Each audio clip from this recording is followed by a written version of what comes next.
थांब थांब आता नाही आधीपासून बघा. गणबाई मोगरा गणाची साडी, गणबाई मोगरा गणाची साडी, गणाची साडी, गणबाई मोगरा गणाची साडी. नमस्कार मित्रांनो, आता आम्ही सर्व फ्रेंड सर्कल एक नवीन ब्लॉग घेऊन येतोय. आमची गँग, आमचा स्क्वॅड सगळं आपण बघताय. आम्ही पिंपरी येथून निघालोय आणि थेट आम्ही आता चाललोय घाटमाथ्यावरती एन्जॉयला. आज सर्वांना रविवार आहे, सुट्टी आहे. वेदूला आपण बघताय, पिंट्या पवार आहे, वरद जंगम आहे, अभि आहे, त्याचबरोबर सिद्धेश गाडगे आणि आमचा सर्वांचा चॉकलेट बॉय अर्थात सँडी. तर पुढचा प्रवास देखील आम्ही तुमच्यासोबत शेअर करणार आहे. आम्ही आता निघतोय घाटमाथ्यावरती यायला. चंगामध्ये मित्रांनो, पिंपरीतून निघाल्यानंतर देवरेवाडीतून गेलो आणि तिथला ब्रिज आपण पाहिला. त्यानंतर शिरगावमधील एक सुसज्ज पेट्रोल पंप आणि हॉटेल देखील आहे. थोडंसं पुढे गेल्यानंतर शिरगावमधील मोठं मंदिर, हनुमानाचं मंदिर, जय बजरंगबली तोडते दुश्मन की नली. 4 दिवसांची जिंदगी रे.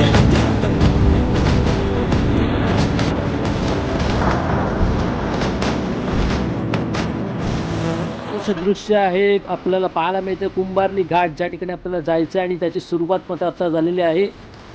अप्रतिम दृश्य आहे. जिथे नजर जाईल तिथे तुम्हाला उंच उंच पहाड पाहायला मिळेल.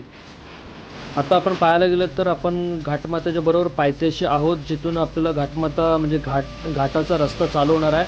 परंतु त्या अगोदर एक पाहिलं तर इथला देखील एक इतिहास आहे. या ठिकाणी पाहिलं तर इंदोबा शेळके म्हणून एक गृहस्थ राहत होते, धनगर समाजाचे होते आणि त्यांच्या माध्यमातून हा घाटावरचा जाणारा रस्ता त्यांच्या माध्यमातून दाखवला गेला होता. आणि आजही या ठिकाणी आपण पाहिलं तर त्यांचं एक स्मारक छोटंसं उभं केलं आहे. आणि त्याच्यात बाजूला आपण पाहिलं तर धबधबा, एक निसर्गाच्या दृष्टीतील हा धबधबा आपल्याला पाहायला मिळतोय. कडेलोटातून आलेला हा धबधबा आणि नक्कीच सह्याद्रीची खाण आहे. आणि त्याच पद्धतीने आपण पाहिला तर जो रस्ता हा इंदोबा शेळके यांनी दाखवला होता तो रस्ता आपण देखील ते म्हटलं जातं की हा घाटमाथ्याला जात असताना आपल्याला हा मंदिर दिसत. त्या ठिकाणी सर्वच जण पाया पडून जातात आणि आपण देखील पाया पडलोय. गणपती बाप्पा मोरया. फायनली आपण घाटमाथ्यावर पोहोचलोय, परंतु थोडंसं पाऊस येण्याची शक्यता आणि फायनली पाऊस देखील आलाय. आणि पाऊस आलाय, थोडं थांबलो. म्हटलं आता मित्रांना आपण भजीच घेऊन जाऊया. मग काकांना सांगितलेले भजी बनवा. गरमागरम 5 प्लेट घेतल्या, पाणी घेतलं आणि चला अभिनय गरमागरम भजी घेतलेत. आता आम्ही निघतो मित्रांची इथे. पाऊस पण थांबत आलाय आणि चला. ए भजी कशी आहेत? अप्रतिम. खास पावसात आपण पावसातून या भजी खाणं आहे हा. ना, भजीचा आस्वाद एक नंबर. निसर्ग आणि भजी, हा नाथखोळा आणि घाटमाथा. आणि घाटमाता. बुवा तुझं काय मत आहे याच्यावर? भजीपेक्षा मिरची चांगली आहे. मिरची चांगली आहे. तुला काय आवडला? ये समस्या है रे, क्या बोलने का. हा जो निसर्ग दिसतोय, हा तो निसर्ग हा. आणि या पावसाच्या वातावरणात भजी आणि मिरची सोबत चहा पाहिजे होती ना. सोबत चहा पाहिजे होती. माझं एक काम करणार, माझी पण इच्छा अप्रतिम भजी. एक फक्त चावा मारणार. शुभम शिरकर घरात ना आणतो. दोन शिरकर काय याला भरतो. चहा थर्मस याला भरवतो.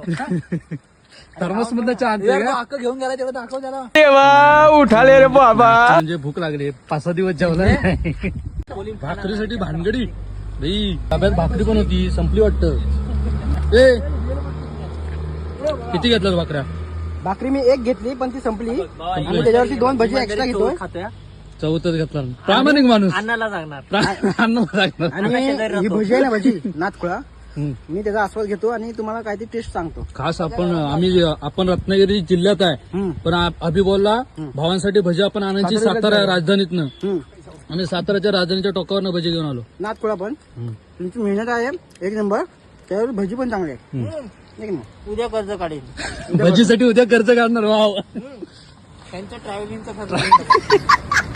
मग चला, मग भजी खाल्ली आणि मग नंतर म्हटलं जरा एक झऱ्याचं पाणी पिऊया, कारण झऱ्याचं पाणी चांगलं असतं, गोड असतं आणि स्वच्छ देखील पाहायला मिळतं. आणि आलो आम्ही झऱ्याचं पाणी प्यायला. मग बघूया टेस्ट. यावं लागतंय.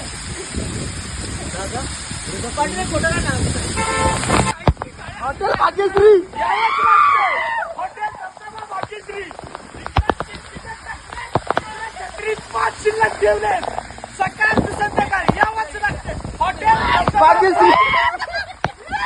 लेकिन ये साला कर क्या रहा है यहाँ पे. अरे भिजायचं दम आहे भाई. परत भिजायचं तुम्ही. माझ्यात दम आहे भिजायचा. कोणाच्यात नाही, बाकी त्यांच्यात. हे बघा. रुको जरा, सबर करो. माझ्यात पण दम आहे. माझ्यात पण दम आहे. भिजायचं. आम्ही भिजायचं.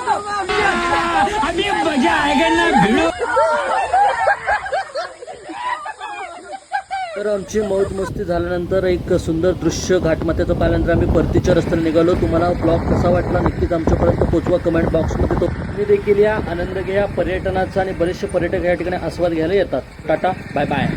असं डोंगराच्या ठिकाणी गेलाय का? डोंगराच्या ठिकाणी डोंगर असतो मोठा डोंगर असतो, त्याला डब टाकतात तिथं पाऊस पडतो. गेलाय का? माझा यार जिगरी